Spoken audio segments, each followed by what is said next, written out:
I'm the small guy. You're not going to pay me as much. Yeah. I want the opportunity to come in, and every time you build a house, it needs these Right. 1, 2, 3 things. Yeah. Pay me to do it, and then I'll service your customer for life. Hey man, how you doing? Not too bad. How are you? Good. Welcome everybody to the Make Trades Great Again podcast. Andy and Eric here. We're going to talk about kind of like the service contract, builder relationship, home service offerings, that kind of thing. Yep. Kind of a mixed bag of ideas and actual real life experience. Yeah. Just to give a background to anybody that wasn't in the room when we talked about this before we hit record. And if you were, raise your hand. Yeah, raise your hand, would you? I'd like to know.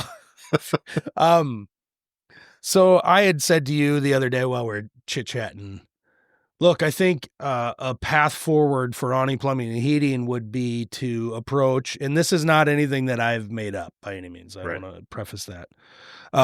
It's just an idea that I've had that's different than what I've been doing. And one of the things I've been thinking about is approaching local home builders, custom home builders, it just with some well thought out plans ahead of time, and I'm not there yet. Yeah. But offering my services as a home service kind of not warranty. I don't want to call it that. Offering to their customers. Like, hey, I'm not your plumber. I didn't plumb your house, but I am the best plumber to fix the things in your house. Right. So that's one thing. I want to approach my builder community here in the northern Twin Cities and say, like, look, I want to be the person you call when your customer says, hey, we got a problem. Yep. Outside of that warranty period with your new construction plumber, because oftentimes these new construction plumbers are not the service companies. Yep. That and I would approach it as well as here's where I think the growth aspect of it for my company is this.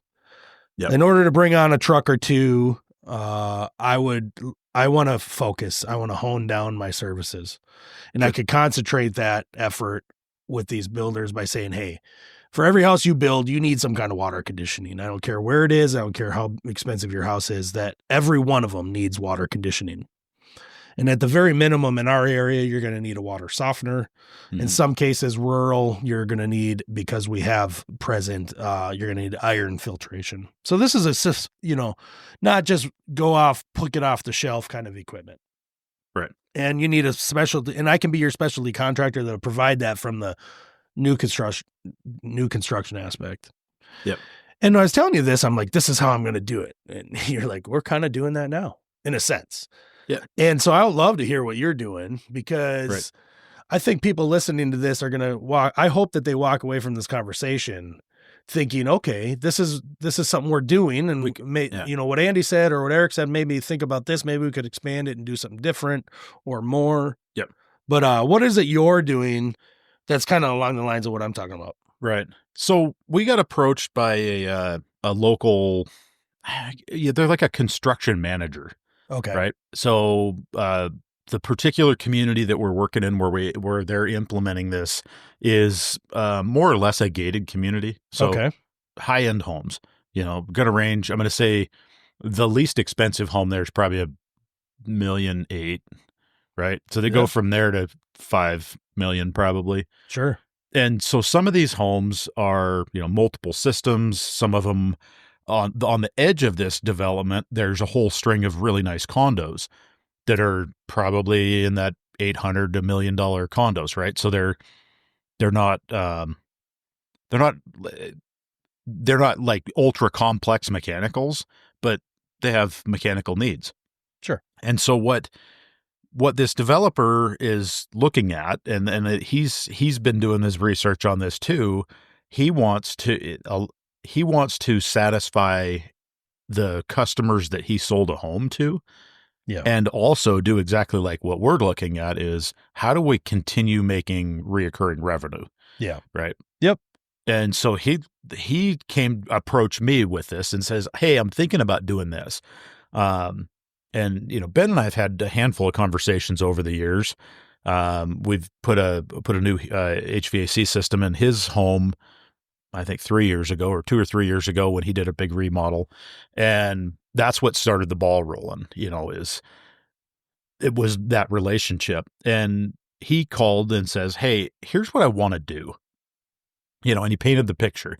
He said, I have these customers who may or may not be here in the sense that they're not here to work on their home, right? That's not their interest. They're where their money is at doesn't involve them doing DIY stuff, right? They don't want to do gutter cleaning. They don't want to do sidewalk cleaning. They're willing to pay for all of these services that they're not willing to do. They want to come to their home. A lot of these are second homes, third home type things. Or they're maybe they're, just whatever. They're busy, in their professional space and home maintenance. Or they're not capable. Right. It's just not something they want to deal with. Yeah. And so what Ben's doing is he's gone to these customers and said, hey, are you interested? I can provide a, full meal deal if you want. You just check the box at what you want us to take care of, and we'll handle it for you every year. Like a subscription fee. Yep. And so he's selling. He's doing things like snow removal, lawn care. Yeah. Gutter cleaning, sidewalk delivery, windows, for your softener. Salt in your softener. Right. All of those kinds of things. And then he's just coordinating curating a group of contractors to be able to go do those things. Yeah. Who all have a high standard of excellence, right? That's what he's looking for in this. He goes, he's I'm not not doing any of this in-house? I don't think he's doing any of it. I think he's coordinating every single aspect of it out with a contractor that is good in that field. So he's removing the overhead. Look at this guy. So, yeah. Look at that guy. He's just the manager at this point.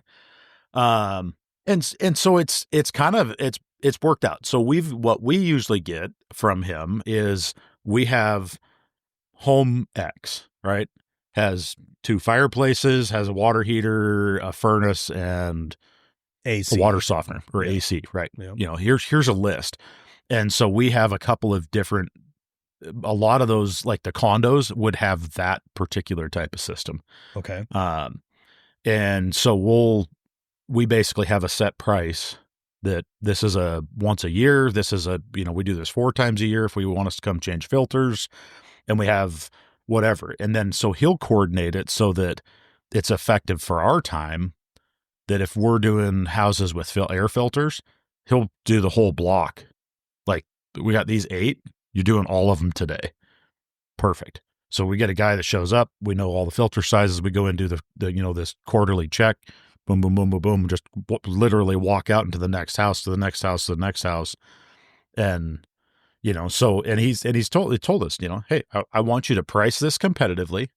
We need to be able to sell this task to the customer, but I also want you to make money at it. Yeah. You have to be able to repeat it. Right. Basically is what it comes down to. Right. And so that's the key thing. And what he wants to, their end goal is that we don't want the customer to know that we've been there, but we want the customer to know that their stuff works, right? We've been there to maintain their equipment. So you're making the whole, he's saying we don't want them to know we've been there.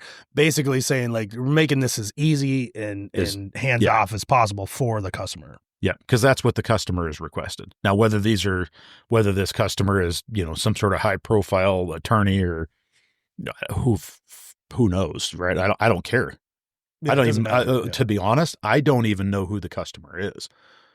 Okay, so let me ask you this. And we're billing them for it. Yeah, you're billing the company, not the customer. Correct. Yeah, that's what I was going to ask next. That's where you're motivated to take on as many of these as possible, because it's less work on the admin side. You don't have to, get their billing information. You don't have to explain all your terms and all this stuff over and over and over to new people all the time. Yeah. And that's, part of one of the things that we're working on here this spring is making it so that they can go in and select, right? Like a fireplace ad is, right? So I got 2 fireplaces, a furnace, and a water heater. Click, click, click. Here's these 4, and that makes it, $4.25 a quarter, whatever it is, Okay.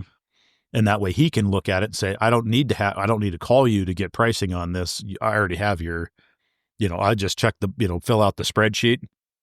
That's the total.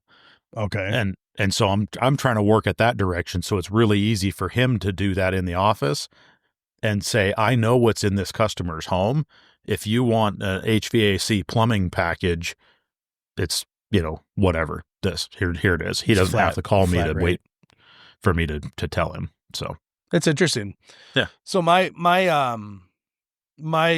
that's not where I was at with this idea. My idea was obviously like just traditional builder right. admin side of things. These builders have been doing this forever. They've been Mhm. referring this water conditioning company, some local place they've talked to twice, and they're like, yeah, they do the work, and call them. I'm Right. talking about your Culligans, your Yeah. big chains, or even your bigger locals, right? I'm not saying I want to compete against them. Obviously, that's what we're talking about. Sure. I'm saying I just want to be the one that I want to try to earn that builder's business through those services, but I'm looking at it with a different perspective than you might think. I'm not saying this, again, let me go back. I'm not making this up here. This is, right. I'm looking at it like this. This is something I talk about all the time. I don't like new construction plumbing. Right. Not because I'm a one-man show and things like, I could do it. I could, Yeah. I did it years ago, and I could gear up and have people out there doing it. I don't know how you can make any money doing it. Mm-hmm. Here's the main reason. Because I've been on this side of service and this customer relation, building that relationship with that customer, and that hoping that customer calls you back with an opportunity to work for them again in the future. Right. That's the cutoff with new construction. Yep. You do the work for the builder. The customer doesn't know who you are. Right. I'm making some pretty bold statements there, but it's pretty obvious. Like, look, Right. you build a house, you customer, Andy and Cheryl go build a house. Their builder takes care of all the work. Yeah. 3 years down the road, let's say that house had a basement, was unfinished. That's pretty common in most new construction. And you say, hey, it's time to finish that basement out. I want to make that man cave, Yep. Bathroom down there. Of course there's a bathroom. I mean, you need some heating work done, things like that. Yeah. Who are you going to call? You're going to call that builder? Probably not. Because it seems like it's a much bigger job than they're willing to take on. I mean, they built the house. They don't do the basement, small projects, but you didn't know who the sub-trades were, because why would you? Yeah. You know what I mean? And so I want to get past that and be like, look, I want to be involved in this new construction because it ain't going away, but I'm not participating in it anyway at all right now. Right.